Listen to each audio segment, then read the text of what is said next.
Basi bwana, tunaweza kuendelea tulipoishia. Wakati ule Ebili yeye alikuwa mtaani sasa, ndo anazunguka, anamuona bi mkubwa pale ameanguka, ikabidi aweze kwenda kutoa msaada bwana. Ni mwana wa mfalme ambaye ana roho kidogo nzuri bwana. Unajua watoto wakishua waga tabia zao ni mbovu, lakini tofauti kabisa na Ebili. Ebili ameenda anamsaidia bwana, anamwambia nini kimetokea, ndo bibi ya Emily anamwambia bi mkubwa amehisi kizunguzungu ndo akaweza kuanguka. Basi mwamba Abel anamwambia bwana, mchunge sana bi mkubwa, kuwa naye makini bwana. Nadhani mko poa sasa hivi. Bibi akamwambia tuko poa kabisa. Bi mkubwa akawashukuru bwana, nashukuru. Sasa bibi Emily kuna jambo hawezi kulitambua. Yaani pamoja anapitia msoto wote huu na bi mkubwa wake wanateseka, wanaishi maisha ya shida. Bi mkubwa ameficha siri moyoni mwake. Bwana huyu Emily ni mtoto wa mtu mzito sana hapo kwenye hiyo nchi. Yaani kwenye huo ufalme hapo, na yeye babake ana nafasi kubwa sana na cheo na ni tajiri wa kutisha, lakini bibi hawezi kulifahamu hilo. Anaendelea kuteseka bila kumjua baba yake ni nani. Sasa wakati huo kijana Abel anaendelea tu na ndugu yake wanaondoka, wanaendelea kukata mitaa.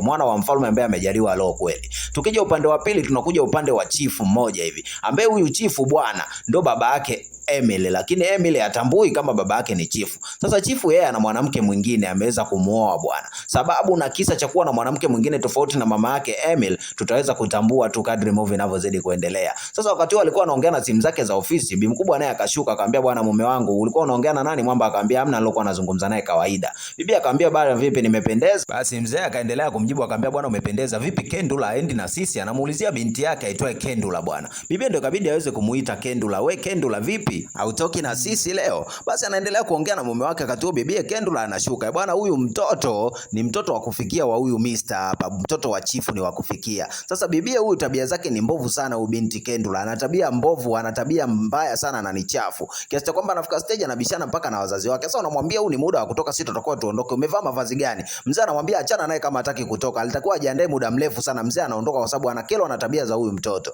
Ni mtoto wake wa kufikia, lakini pia nidhamu hana, ana tabia chafu. Sasa dogo anaendelea kulalamika, kwa nini baba ananiongelesha kama hivi? Bi mkubwa anamwambia ni makosa yako. Wewe ulishindwa kuangalia nguo za kuvaa mpaka unavaa manguo yako ajabu ajabu ya. Na unajua kabisa tunaenda kumtembelea mfalme leo. Inabidi uvae vizuri tuweze kwenda kumuona mfalme. Fanya haraka, sisi tutakuacha. Bibi ikabidi aweze kukimbia ndani, akabadilishe nguo. Kwa nini? Kwa sababu bwana bibi huyu Kendula ana ndoto kabisa za kuweza kudeti na mwana wa mfalme kule. Kwa anakubali kabisa kwenda kuvaa haraka ili akamtamanishe mtoto wa mfalme aweze kuwa mpenzi wake bwana. Ndio mpango wake yeye pamoja na bibi yake. Sasa tunakuja upande wa pili kwa mama yake Emily, amekaa zake nje. Bibi mkubwa ni kipofu. Sasa haoni. Wakati huo Emily amekuja hapo na vibe kama lote, anamshangilia mama yake, amemletea taarifa nzuri. Unajua Emily ameweza kuacha masomo yake, ameamua kuachana na shule kabisa ili aende kufanya kazi za ndani, aweze kumsaidia bi mkubwa wake ili akafanyiwe upasuaji wa macho. Sasa bi mkubwa ili swala bwana, hii taarifa bibie kwake ni nzuri. Sasa bi mkubwa ataipokeaje? Ndio ameleta kwa bi mkubwa hapa. Sasa dogo anafikiria jinsi ya kuifikisha kwa bi mkubwa hii taarifa. Basi Emily akaenda kumwambia bi mkubwa. Ikabidi amwambie bwana bi mkubwa, nimepata kazi za ndani. Kuna nyumba nimepata kwenda kuifanyia kazi. Ni nyumba bwana ya chifu. Nitaenda kufanya kazi hapo niweze kukusaidia.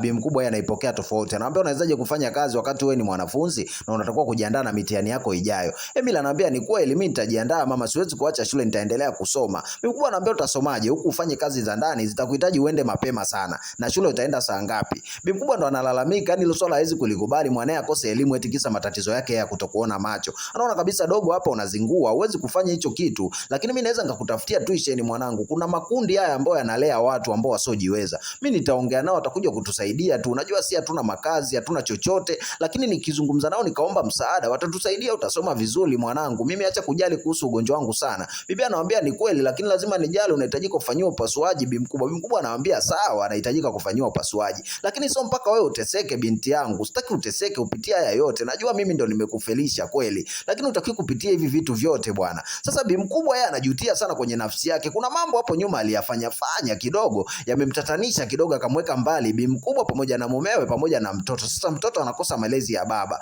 Ndio bi mkubwa analifikiriaga sana hilo swala. Kwa anaona leo anamtesa binti yake kwa sababu tu ya yeye kumkimbiaga mzee. Kisa na sababu za kuondoka kwa mzee na kuweza kuishi maisha ya kipekee na kumlea binti ni kwa nini? Sasa tutaweza kuyajua hayo yote. Tuendelee tu na kisa. Bi mkubwa akatoa anaendelea kulalamika sana kwamba binti yangu mimi sijavutiwa sana na kitendo cha kwenda kufanya kazi. Utaendaje kufanya kazi wakati wewe ni mwanafunzi afu kuna mitihani inakaribia hapo ya kitaifa. Mimi nataka ufanye mtihani ili kesho uje kuwa mtu mzito sana uweze kunisaidia. Huko bi mkubwa akilia sana. Sasa Emily anaona mbona kama nimeleta janga nyumbani ese. Yaani namuelezea bi mkubwa masuala ya kazi, yani nimemtibua na kilio kabisa ese. Kama namsumbua tena bi mkubwa nimeleta stress. Lakini inabidi tu bibie apokee tu hiyo kazi akafanye, kwa sababu wao wenyewe hawana makazi pa kulala. Kama unavyoona wanalala kwenye container, pia kula ni ya shida. Kwa hiyo bi mdogo inabidi tu aanze kupambana, afanye kazi, achukue majukumu ya baba, apambane aweze kumsaidia bi mkubwa pia aweze kupata kula yao. Ndio swala ambalo yeye analipambania. Bi mkubwa japo yeye hajalipokea kwa mikono miwili, lakini bibie Emily anaona kabisa mimi ngoja tu nipambane aise, sina jinsi.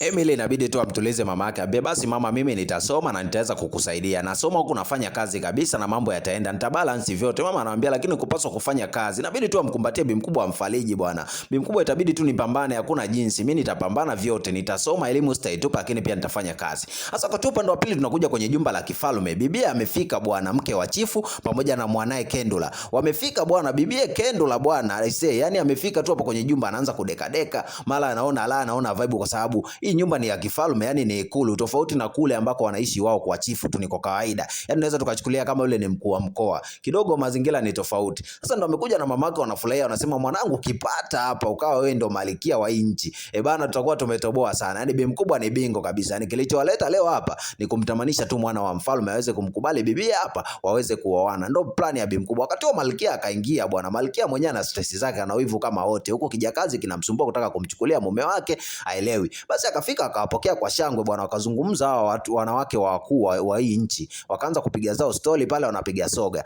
Wakati wanapiga soga bwana, bibi yeye hawazi chochote. Anachokiwaza hapo, anawaza tu amuone mwana wa mfalme akija huku. Aise hatari. Sasa wakati soga zinaendelea, kabidi bibi Kendula amwambie malkia, nimeipenda hii nyumba, yani nimependa panapendeza. Bi mkubwa akamwambia ni kweli umepapenda? Basi kama umepapenda wewe unaruhusiwa kuja muda wote hapa kuja kutembea. Mpaka binti akauliza kweli kabisa naweza kuja? Bi mkubwa akamwambia sawa, unaweza kutembea hapa na kuja muda wote kupatembelea kama umepapenda kweli. Yani unajua malkia ana roho nzuri sana, yani naye hana shida. Naona kabisa Ebil amelisi kutoka kwa bi mkubwa bwana, kijana Ebil ambaye ni prince. Basi bi mkubwa anamsifia na mwanae bwana, kana tabia nzuri yake, lakini pia kanapenda kudeka. Kati story zile zinaendelea bwana, kwa tule walinzi wanaendelea kuimarisha ulinzi hapa. Bi mkubwa anaendelea kuwapa story bwana kuhusu familia yake na mambo yanayoweza kuendelea na safari walioweza kuifanya kutoka abroad. Unajua wote walisafiri hao wakaenda nje ya nchi. Sasa anamwambia bwana, tumerudi hivi karibuni hapa, mambo yameenda super kabisa ise. Basi wakati zile stories zinaendelea, bi mkubwa ikabidi agusie bwana, amuulizie Ebil, akamwambia bwana, kijana wako yuko wapi Prince? Bwana sasa bi mkubwa ikabidi atoe amri bwana, hebu kanitie Prince aje hapa wasalimie wageni. Unajua bwana, hawa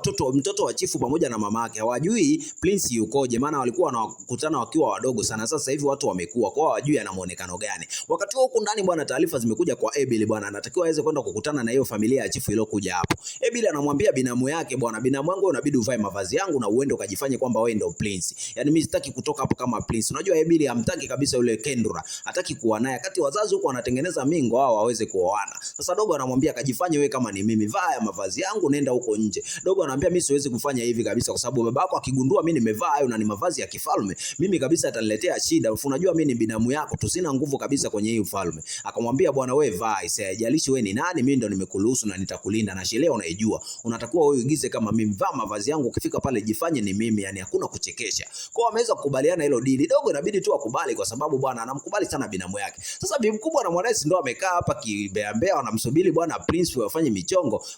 Anashangaa bwana Prince amekuja huyu. Sasa hii siri anaijua bi mkubwa ambaye ni malkia, anajua kabisa huyu sio mwanae. Sasa bibi Kendula kumuona mwamba, si ndio akaamka na shangwe kama lote vibe. Wakati malkia anashangaa, dogo mwenyewe anajiminya, anasema kabisa hapa nimeuponza, hii ni kesi. Sasa anamwambia huyu ndio yule mwanao anaendelea kuuliza bi mkubwa hapa, anamuuliza malkia, bana huyu ndio yule mwanao amekuwa basi bana. Bi mkubwa anashangaa, wewe kwenye haya mavazi tena? Basi jamaa naye anazuga, anambia ndio mama. Ikabidi tu bi mkubwa atulia avunge, akajua kabisa huu ni mchezo unachezwa na mwanae Ebil. Kwa hiyo itabidi tu awe kimya. Basi mke wa chifu akaendelea kushusha masifa, bwana mwanao amekuwa handsome bwana, amekuwa sana. Sasa katoa bibi Kendula anamwambia bwana, mimi naitwa Kendula. Ikabidi bwana mwana wa mfalme wa sasa hivi ajifanye kabisa, akamwambia bwana, mimi naitwa Shedrack. Ikabidi ataje tu jina lake la kawaida. Basi madogo anaendelea kufurahi, akationa bi mkubwa anaendelea kumpamba, kwa bwana umekuza, kijana wako yuko poa sana. Bwana hili linamkata Akakata pozi kabisa bi mkubwa hapa Malkia anaona kabisa mbona mchezo unaoendelea siujui. Ikabidi atoke tu haraka haraka. Jamani, nashukuru sana leo tumekutana, endeleeni kupiga story tu na mwanangu. Ngoja mimi niwapishe muendelee kuongea bana, na mambo nayasimamia huko kidogo, nina kikao cha kukutana na wanamama nini na nini na mambo mengi ya kuyasimamia. Kwa hiyo ngoja nyie niwapishe kidogo.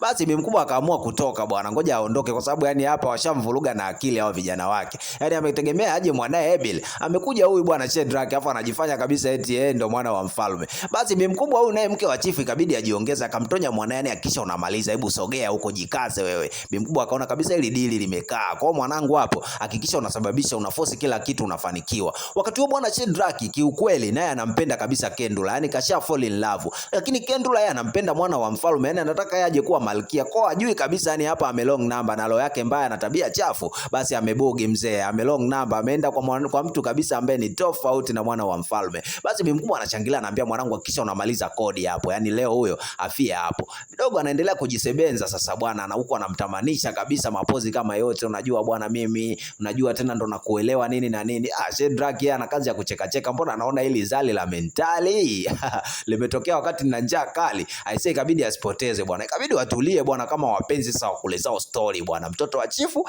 na mtoto wa mfalme.